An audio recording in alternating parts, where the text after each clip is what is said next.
하나님 말씀 봅니다. 잠언 9장 1절부터 6절 말씀입니다. 잠언 9장 1절부터 6절까지의 말씀을 우리 다 같이 한 목소리로 함께 봉독합니다. 지혜가 그의 집을 짓고 7 기둥을 다듬고 짐승을 잡으며 포도주를 혼합하여 상을 갖추고 자기의 여정을 보내어 성중 높은 곳에서 불러 이르기를 어리석은 자는 이리로 돌이키라. 또 지혜 없는 자에게 이르기를 너는 와서 내 식물을 먹으며 내 혼합한 포도주를 마시고 어리석음을 버리고 생명을 얻으라. 명철의 길을 행하라 하느니라. 아멘.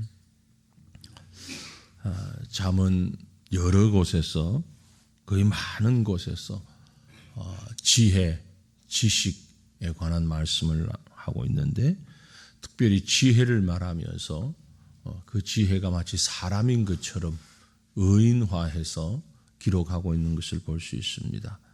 앞에 1장에도 2장에도 또 계속 그런 말씀이 있었는데요. 오늘 말씀에도 지혜가 그의 집을 짓는다. 지혜가 집을 짓는답니다. 그러니까 우리가 일반적으로 생각하는 머릿속에서 어떤 생각하는 그런 지혜라면 동작을 할 수가 없잖아요.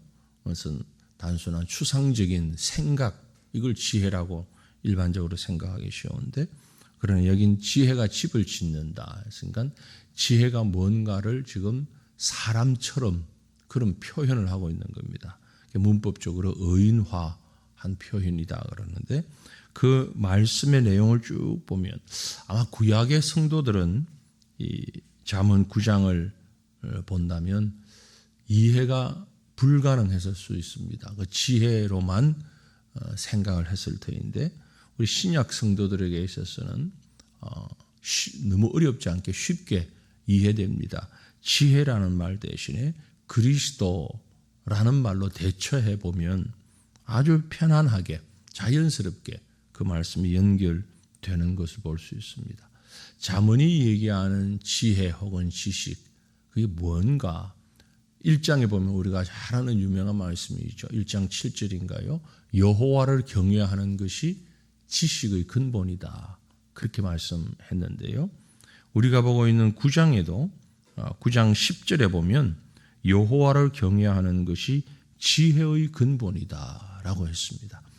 지식과 지혜를 같은 것으로 보면 큰 문제 없겠지만 구식을 나누어서 구별하는 모양으로 보아도 지혜가 뭐냐 하면 여호와를 경외하는 것, 그것이 지혜의 가장 기초적인 베이스다, 기본이다. 즉 지혜든 지식이든 여호와 하나님을 경외하는 것이다.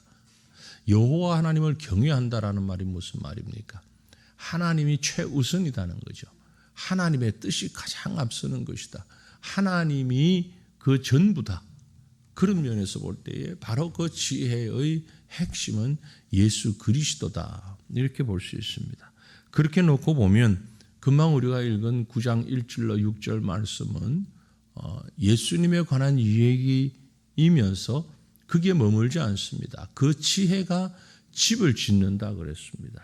예수 그리스도가 집을 짓는다. 그리스도의 집, 다시 말하면 그게 교회라는 의미로 받을 수 있는 것입니다. 결국 교회는 어떤 곳인가? 지혜가 7 기둥을 다듬고 지은 집입니다. 7 기둥이라는 것은, 기둥은 집을 받치고 있는 가장 기본적인 힘을 받는 골격, 그렇게 볼 수 있잖아요. 지금은 우리가 건축술이 뛰어나서 기둥을 이렇게 벽 속에 다 감추어 놓았기 때문에 우리 예배당도 기둥이 잘 안 보이죠. 그러나 자세히 보면 있습니다. 여기 있구나, 여기 있구나, 여기 있구나, 여기도 있고. 중간중간에 기둥이 있죠.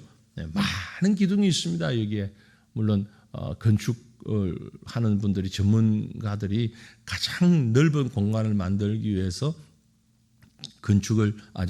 기둥을 좀 다른 모양으로 이렇게 했지만, 아무튼 기둥이 없이는 건물이 서 있을 수 없는 것이요. 기둥은 건물을 받치는 가장 중요한 뼈대, 그렇게 볼 수 있습니다. 그런데 그 기둥이 7이다. 7이라는 얘기는 완전수를 의미합니다. 기둥이 완전하다. 그리스도가 지은 집은 완전함을 말합니다. 예수 그리스도가 집을 지어야, 예수 그리스도가 주인이 되어야 교회가 온전할 수 있는 것입니다. 그리스도가 중심에 있지 않고 사람이 중심에 있으면 바른 교회라고 할 수가 없습니다. 이단이 왜 잘못되었는가? 사람이 중심이 되어 있거든요. 사람이 하나님의 자리를 차지하고 있어요. 그 사람이 영광을 받으려고 하고 있단 말이에요. 사람이 예배의 중심이 되어 있고 진리의 중심이 되어 있으니 그건 교회라고 부를 수도 없는 것이고 그 집단은 망할 수밖에 없는 겁니다. 그리스도가 주인이 되어야 하고 중심이 되어야 하는 것입니다. 그래서 지혜가 그의 집을 짓는다. 7 기둥을 가다듬는다.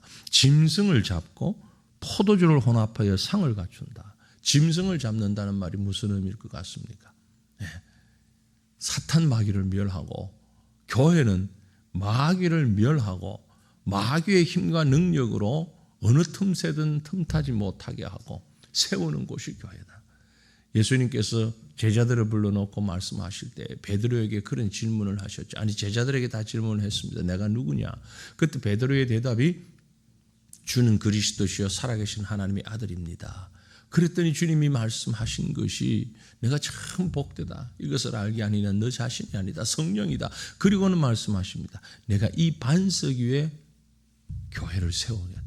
이 반석 위에 그리스도의 고백 위에 교회를 세우겠다. 그리고 덧붙여서 무슨 말씀을 하셨는가 하니까 마태복음 16장에 보면 음부의 권세가 이를 파하지 못할 것이다. 그래서 그 음부의 권세라는 것이 바로 사탄의 권세를 얘기하는 것이요. 오늘 잠언 9장 2절에 있는 짐승을 잡는, 즉 짐승의 권세가, 악한 사탄의 권세가 교회를 넘어뜨리지 못하고 교회를 좀먹지 못하게 주님께서 교회를 바르게 세우시고 보존하시겠다라는 말씀이죠. 진리가 기둥이 된 교회, 그리스도가 중심이 된 교회는 음부의 권세가 틈을 탈 수가 없습니다. 틈을 타지 말아야 합니다. 못하게 해야 합니다. 그리고 그곳에 포도주를 혼합하여 상을 차린다. 예수 그리스도의 십자가의 보혈로 그 교회가 바르게 세워질 수 있음을 말하는 것입니다. 5절에도 유사한 말씀을 했습니다. 너는 와서 내 식물을 먹으며 내 혼합한 포도주를 마시고, 예수 그리스도가 주시는 지혜가 주는 포도주, 지혜는 바로 여호와를 경외하는 것이고 그것이 그리스도라고 그랬으니 그 그리스도가 주는 생명된 포도주를 먹는 자가 이 교회 안에서 생명을 얻게 됨을 말하고 있는 것입니다. 그리스도가 세운 교회에게 완전할 수밖에 없습니다. 그 완전한 교회는 그 내면에 무엇이 충만하게 있는가 하니 3절에 보면 자기 여종을 보내어 성중 높은 곳에서 불러 이르기를 어리석은 자는 이리로 돌이키라. 또 지혜 없는 자에게 이르기를 너는 와서 내 식물을 먹으며 내 혼합한 포도주를 마셔라. 연회입니다. 잔치입니다. 종을 보내어 부르짖습니다. 높은 곳에서 불러서 전파한다는 것이죠. 교회는 드러나야 합니다. 예수 그리스도는 생명이기 때문에 높은 곳에서, 즉 많은 사람들이 보는 곳에서, 볼 수 있는 곳에서 그들을 초청하는 것입니다.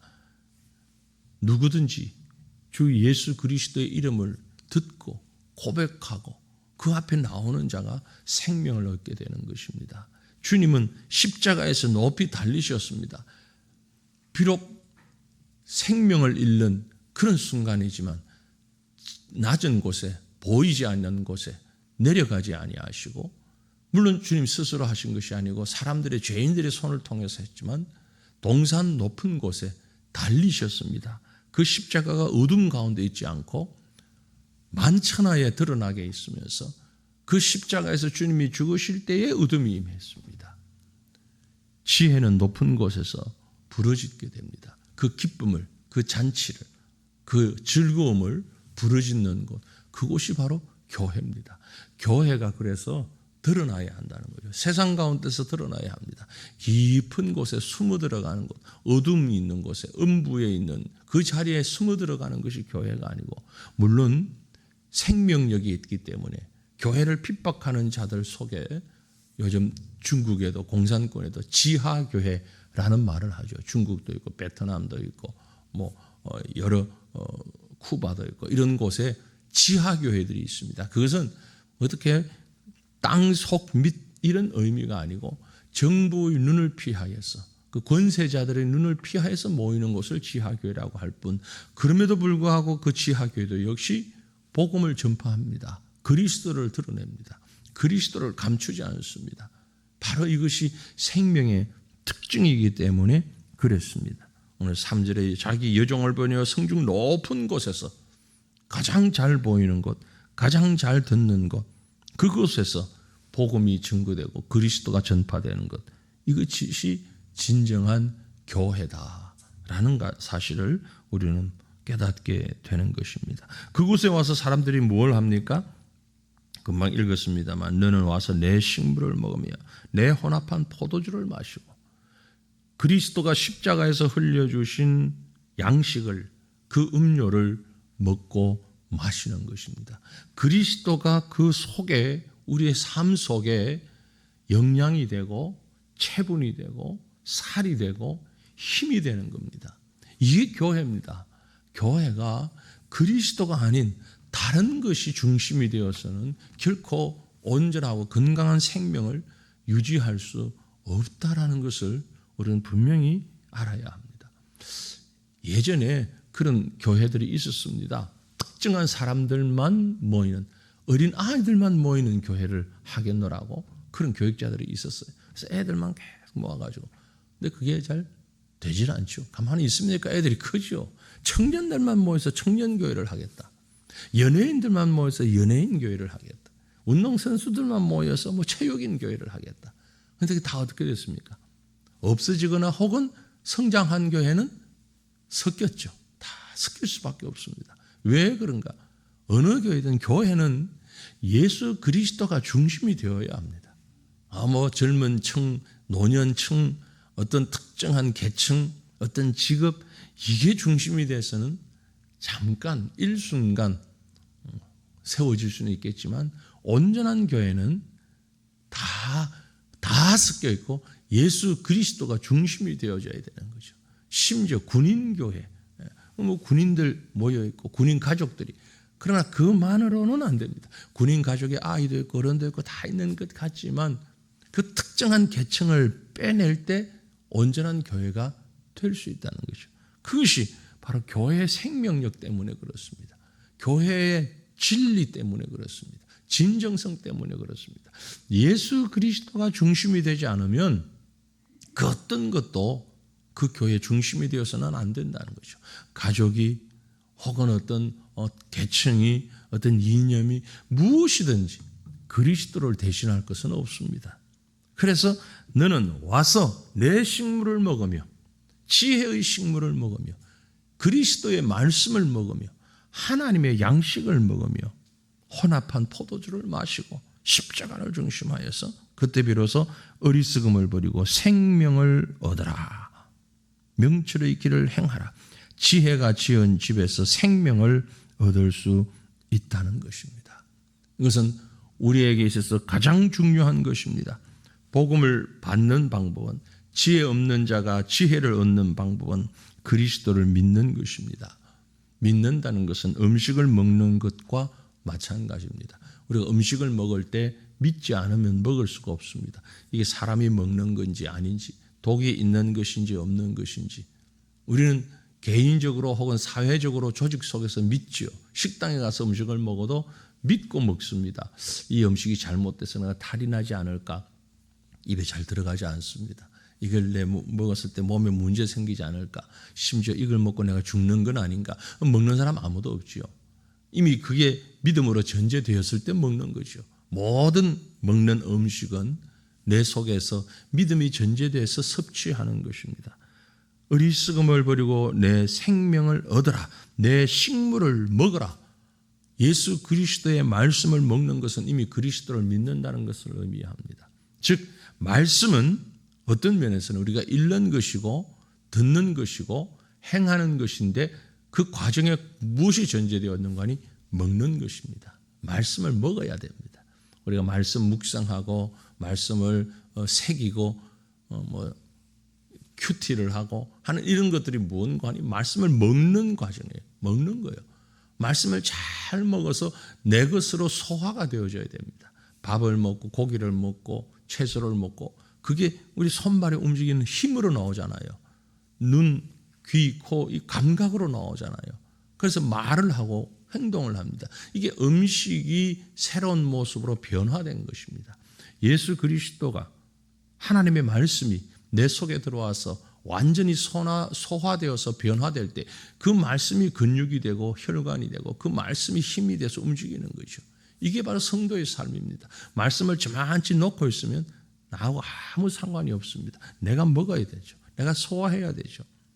그 말씀을 먹고 소화하는 이것이 바로 교회다. 그것이 명철의 길이다. 그것이 생명의 길이다 라고 말씀하고 있습니다. 그래서 믿음을 갖지 못한 자를 우리는 그 영혼이 죽은 자라고 표현을 하는 겁니다. 믿지 않는 자가 들으면 혹 마음이 상할지 모르겠습니다만 이해를 하게 되면 무슨 말인지 알게 돼요. 죽은 자들이에요. 주님께서 죽은 자들로 죽은 자들을 장사하게 하라 하셨을 때 영이 죽은 자가 육신을 죽은 자를 감당하라는 얘기죠. 영적으로 죽은 자예요. 그리스도 안에 있는 자만이, 지혜의 집에 있는 자만이 생명을 얻습니다. 혼합한 포도주를 마시고 또 음식을 먹고 온전한 기둥으로 세워진 그 지혜의 집에서 생명을 얻고 힘을 얻고 능력을 얻게 되는 것입니다. 이것이 바로 지혜로 지은 그리스도의 몸된 교회가 되어진 줄로 믿습니다.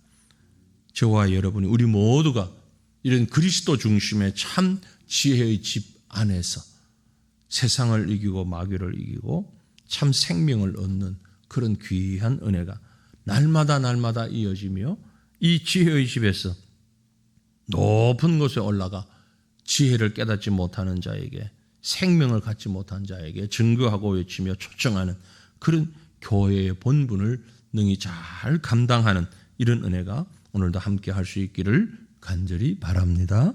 기도합니다. 살아계신 하나님 아버지 감사합니다.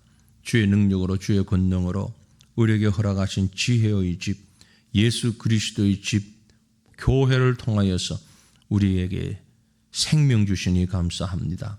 능력 주시니 감사합니다. 참된 지혜를 주시니 감사합니다. 이것으로 인하여서 세상을 향하여 외칠 수 있게 하시고 어둠을 밝히게 하시고 죽음을 이기게 하시고 오직 하나님의 영광만을, 하나님을 경외하는 것만을 증거하며 선포할 수 있는 주의 몸된 교회가 되게 하여 주옵소서. 우리에게 이런 은혜를 더하여 주시기를 원합니다. 이 땅에 많은 사람들의 모임이 있고 조직이 있습니다. 하지만 가장 소중한 것이, 가장 귀한 것이 바로 우리의 생명을 살리는 그리스도의 몸된 교회임을 다시 한번 깨닫고 온전한 교회를, 완전한 생명을 세워가기 위하여서 온 마음을 다하는, 힘을 다하는 하나님의 귀한 백성들이 되는 우리가 될 수 있도록 주님 인도하여 주시옵소서. 거룩하신 여호와여, 오늘 하루도 우리가 말씀 붙잡고 살아가기를 원합니다. 만나는 여러 사람들, 또 만나게 되는 여러 가지 일들, 그 속에서 참된 그리스도인의 모습을 가지고 믿음으로 승리하고 악함을 이길 수 있는 귀한 하루가 될 수 있도록 주님께서 복내려 주옵소서. 이 새벽도 한 마음으로 기도할 때에 하나님 우리의 기도와 간구를 들으시고 그리스도 안에서 우리 아버지 하나님과 소통하는 귀한 시간 되게 하여 주옵소서. 감사를 드리오며 살아계신 우리 구주 예수님 이름으로 기도 올리옵나이다. 아멘. 하늘에 계신 우리 아버지여, 이름이 거룩히 여김을 받으시오며 나라가 임하시오며 뜻이 하늘에서 이루어진 것 같이 땅에서도 이루어지이다. 오늘 우리에게 일용할 양식을 주시옵고 우리가 우리에게 죄지은 자를 사하여 준 것 같이 우리 죄를 사하여 주시옵고 우리를 시험에 들게 하지 마시옵고 다만 악에서 구하시옵소서. 나라와 권세와 영광이 아버지께 영원히 있사옵나이다. 아멘.